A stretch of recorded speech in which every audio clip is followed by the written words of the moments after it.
Right. మనం మనం అప్పుడప్పుడు ఆసక్తి ఎదురు చూస్తున్నటువంటి కరీంనగర్ సెగ్మెంట్కి వచ్చిన మనం ఒకసారి చూసుకుంటే ఇప్పటికే ఈ కరీంనగర్పై ఎవరు కూడా ఎలాంటి డౌట్స్ అయితే లేవు.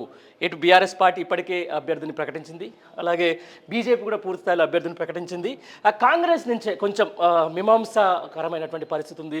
అక్కడ జగిత్యాల నుంచి కూడా ఎవరు మాజీ మంత్రి, అలాగే ముందు నుంచి కూడా సీనియర్గా ఉన్నటువంటి జీవన్ రెడ్డిని నిజామాబాద్ బరిలో దిగుతామని చెప్పేసి దించుదామని చెప్పేసి అనుకున్నారు. బట్ ఎందుకో ఆయనని జీవన్ రెడ్డికి సంబంధించి ఆయన కరీంనగర్ నుంచి నిజామాబాద్కు మలిచారు. ఈ నేపథ్యంలో కూడా మొత్తం బీఆర్ఎస్ పార్టీకి సంబంధించి ఇప్పటికే అధినేత కేసీఆర్ కూడా అది వినోద్ కుమార్, మాజీ ఎంపీ అయిన ఉన్నటువంటి వినోద్ కుమార్ని ఆయన స్పష్టంగా అక్కడ అభ్యర్థిత్వాన్ని ఖరారు చేసిండ్రు. ఇప్పటికే ఆయన ప్రచార పర్వంలో కూడా ముందుకు పోతున్నారు. అయితే కాంగ్రెస్ నుంచి అనూహ్యంగా ప్రవీణ్ రెడ్డి, రాజేందర్ రావు, ఈ ప్రవీణ్ రెడ్డి అనేట ఆయన కూడా మాజీ ఎమ్మెల్యే ఇది వరకు గతంలో, ఆ తర్వాత ఈ రాజేందర్ రావు అనే పేరు కూడా వినిపిస్తూ ఉంది. ఎందుకంటే లోకల్లో మంచి కరీంనగర్లో మాత్రం గట్టి పోటీ జరుగుతూ ఉంది. ఇప్పటికే బండి సంజయ్ మధ్యలో అక్కడ జిల్లా మంత్రి ఉన్నటువంటి పొన్నం ప్రభాకర్ మధ్య కూడా మాటల యుద్ధం జరుగుతూ ఉంది. రాజకీయ సన్యాసాలు, ఆ తర్వాత మొత్తం వాళ్ళిద్దరు ఒక వార్ని క్రియేట్ చేసుకుంటూ అక్కడ ఏం చేస్తున్నారంటే ఈసారి కరీంనగర్లో కేవలం బీజేపీ కాంగ్రెస్ మధ్యలోనే పోటీ అని చెప్పేసి ఒక పోర్ట్రే చేసే విధంగా వాళ్ళిద్దరికి ఒక మాటల యుద్ధం జరుగుతూ ఉంది. కానీ గతంలో చూసుకుంటే మాత్రం బీఆర్ఎస్కు సంబంధించినటువంటి ఎంపీగా ఉన్న బోయినపల్లి వినోద్ కుమార్ గారు చేసినటువంటి చాలా అభివృద్ధి పనులు చాలా ఉంటాయి. అలాగే ఆయన సౌమ్యుడిగా పేరుంది. గతంలో ఓడిపోయిన కొంచెం సింపతి ఉంది. దాంతోపాటు కొంచెం ఏదైనా విషయం పరిజ్ఞానంతో పాటు ఖచ్చితంగా మాట్లాడే వ్యక్తి కాబట్టి ఈసారి కూడా కరీంనగర్ ప్రజలు ఎవరైతే ఉన్నారో వాళ్ళందరూ కూడా కొంచెం బీఆర్ఎస్కు సంబంధించి వినోద్ కుమార్ వైపు కూడా ఉన్నట్టుగా తెలుస్తూ ఉంది. అయితే ఏదైనా కూడా గతంలో ఈసారి సిట్టింగ్గా ఉన్నటువంటి బండి సంజయ్ కుమార్ ఏదైతే ఉన్నారో ఆయన బీజేపీ రాష్ట్ర అధ్యక్షుడు చేసిన మధ్యలోనే మళ్ళీ జరిగి దేశ రాజకీయాలకు సంబంధించి కూడా దేశ పార్టీ ఏదైతే బీజేపీ అధిష్టానంలో ఒక పదవిలోకి వెళ్తూ ఉన్నారు. కాకపోతే ఈయన 5 ఏళ్ళు ఉన్నటువంటి ఏదైతే ఈ కాలంలో కరీంనగర్ పెద్ద అభివృద్ధి సాధించలేదు, అభివృద్ధి పెద్ద జరగలేదు అన్న నేపథ్యాన్ని ఒకసారి చూసుకుంటే మాత్రం ఖచ్చితంగా ఇక్కడ ఎట్లా ఉండబోతుంది అనేది ఒకసారి చూడాలి. ఈసారి పోటీ మాత్రం టఫ్గానే ఉంటుంది. ఎందుకంటే కరీంనగర్ సంబంధించి ఈరోజు చాలా కీలకంగా ఉండబోతుంది.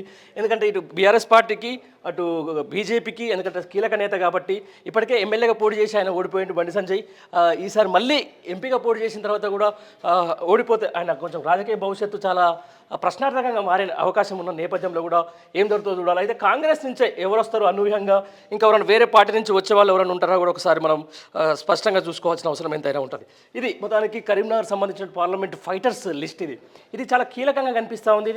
ఈ యొక్క పార్లమెంటుకు సంబంధించి ఈ ఎలక్షన్లు ఏదైతే కరీంనగర్ చాలా కీలకంగా ఉన్న నేపథ్యంలో కూడా ఇటు బండి సంజయ్ గెలిచినా లేకపోతే ఇటు వినోద్ కుమార్ గెలిచినా కూడా ఈ యొక్క పోటీ మాత్రం రసవత్తరంగా ఉండేది మాత్రం ఖచ్చితంగా కనిపిస్తూ ఉంది. ఇంకా నెక్స్ట్ సెగ్మెంట్కి వెళ్తే రైట్, నిజామాబాద్ ముందు నుంచి కూడా మనకి ఇక్కడ ఇది కూడా కీలకమైన స్థానమే. తెలంగాణ రాష్ట్రంలో కూడా ఎంతో ప్రభావితం చూపేటువంటి స్థానమే. దీనికి ఎట్లా ఉందంటే మొత్తానికి ఈరోజు నిజామాబాద్కు సంబంధించి బీఆర్ఎస్ పార్టీ నుంచి కూడా బాజిరెడ్డి గోవర్ధన్ ఆయన మొన్న ఎమ్మెల్యేగా పోటీ చేసిన తర్వాత ఆయన అక్కడి నుంచి ఓడిపోయిన నేపథ్యంలో కూడా ఒకసారి కొంచెం ఈ స్థానానికి ఆయన అయితేనే బాగుంటుంది. ఆయన ముందుకెళ్తే ఆయన ముందుకు పెడితే మాత్రం కొంచెం బీఆర్ఎస్ పార్టీకి అవకాశాలు ఉంటాయని చెప్పేసి, ఎందుకంటే ఇక్కడ ఎవరైతే సాక్షాత్తు సీఎం గారి కూతురు ఎవరైతే ఉన్నారో కవిత గారు ఇదివరకు ఎంపీగా పనిచేసారు. ఆ తర్వాత మొన్న లాస్ట్ టైం జరిగిన ఎలక్షన్లో ఆమె ఓడిపోవడం జరిగింది. అసలు ఈసారి ఎమ్మెల్సీ ఉన్న నేపథ్యంలో కూడా ఆమె పోటీకి దిగదు అని చెప్పేసి కూడా కొన్ని వార్తలు అయితే మనకు అంతా ఉన్నాయి. ఆ నేపథ్యాన్ని చూసుకుంటేనే ఇప్పుడు బాజిరెడ్డి గోవర్ధన్కి అయితే అవకాశం ఇచ్చినట్టు తెలుస్తూ ఉంది. దీంతోపాటు ఏదైతే సిట్టింగ్ అని చెప్పిన కదా ఇంతవరకు కరీంనగర్ జగిత్యాల జిల్లాకు చెందిన మాజీ మంత్రి జీవన్ రెడ్డిని ఈసారి అనూహ్యంగా కాంగ్రెస్ పార్టీ ఏం చేసింది, నిజామాబాద్కు షిఫ్ట్ చేసింది.